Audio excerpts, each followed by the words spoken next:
Bienvenue sur l'Argus.fr, c'est peut-être l'heure de votre pause, ça tombe bien, on va parler moka, mais pas de café.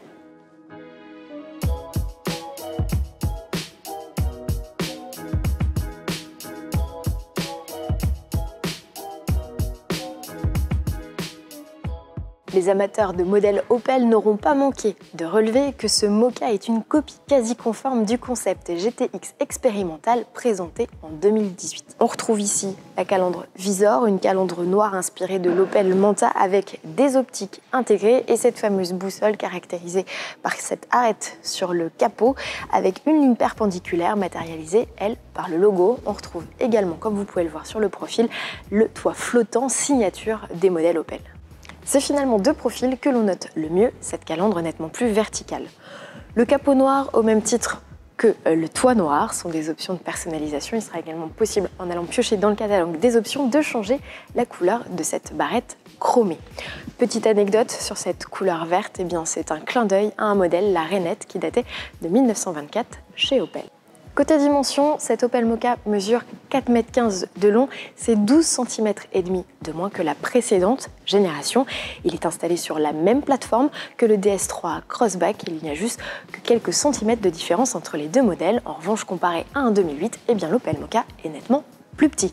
Enfin, dernier détail sur cette version électrique qui, vous le remarquerez, n'a pas de jante pleine, eh bien c'est seulement ce petit E.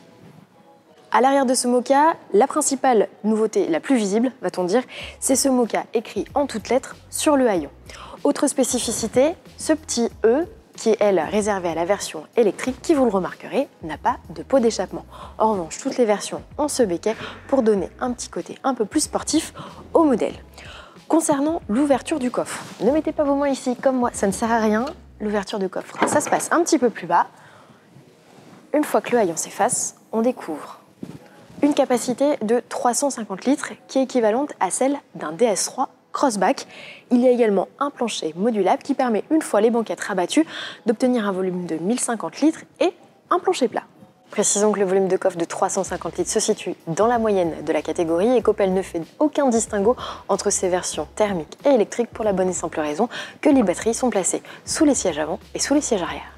À l'image du design extérieur, Opel a donné un vrai coup de fouet à l'habitacle de son moka et première chose qui saute aux yeux, c'est cette double dalle composée d'un écran numérique de 12 pouces pour les compteurs et d'un écran de 10 pouces pour le système multimédia avec un petit regret toutefois puisque le GPS, lui, ne profite que d'une diagonale de 7 pouces. On a presque l'impression d'avoir une instrumentation Mercedes sous les yeux, à la différence de cette petite casquette. Eh bien, sachez en fait que Mercedes n'a pas été la source d'inspiration, mais c'est plutôt le concept Opel CD qui date de la fin des années 60 qui a inspiré les designers. Planche de bord très épurée avec toutefois, et ça c'est plutôt très pratique, une accessibilité directe à certaines fonctionnalités, notamment l'autoradio ou encore ici la climatisation. On notera l'absence de levier de vitesse qui est directement intégré dans la console centrale. Du côté des équipements de série, on profite de la climatisation, elle est même automatique sur la version électrique. On a le système de démarrage main libre, un volant cuir, des sympathiques inserts en alcantara sur les contreportes.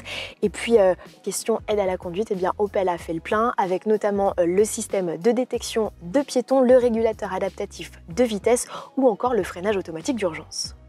En prenant place à l'arrière du moka, on fera attention à deux choses. Sa tête tout d'abord, puisque la ligne de pavillon est très plongeante, donc du coup il faut penser à la baisser, et puis il faut aussi penser à lever la jambe puisque le longeron est assez haut. Alors une fois qu'on est installé, eh bien on se retrouve avec une belle aisance au genou et une bonne garde au toit, ça c'est dû au pavillon qui a bien été creusé. On a également une belle aisance au coude, mais on regrettera que les contreportes soient faites de plastique dur, alors qu'à l'avant on avait une finition beaucoup plus chic. La banquette, pour le coup, est faite sur cette finition haut de gamme de cuir et d'alcantara. C'est plutôt sympa, mais c'est un peu austère, ça manque un peu de couleur. Pour ça, il faudra plutôt opter pour la finition JS Line, qui optera pour des petites notes de couleur.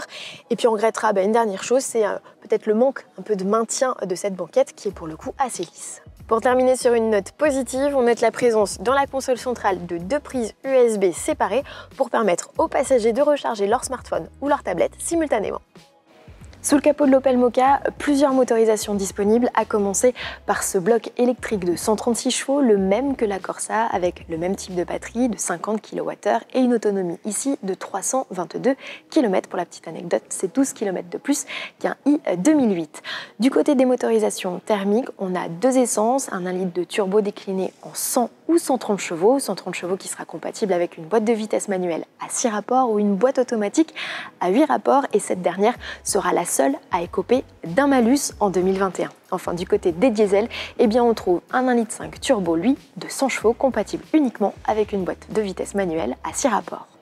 Pour finir, parlons des tarifs, à commencer par ceux de la version 100% électrique. Ils démarrent à 36 100 € et peuvent grimper jusqu'à 42 000 € pour la version la plus optionnée, hors bonus bien sûr. Du côté des motorisations thermiques, le ticket d'entrée est fixé à 21 300 € pour les versions essence et 23 750 € pour les versions diesel. L'Opel Mokka est d'ores et déjà en cours de production sur les chaînes PSA de Poissy aux côtés du DS3 Crossback. Son arrivée en concession est quant à elle prévue en février 2021. À bientôt sur l'Argus.fr. Un café s'il te plaît.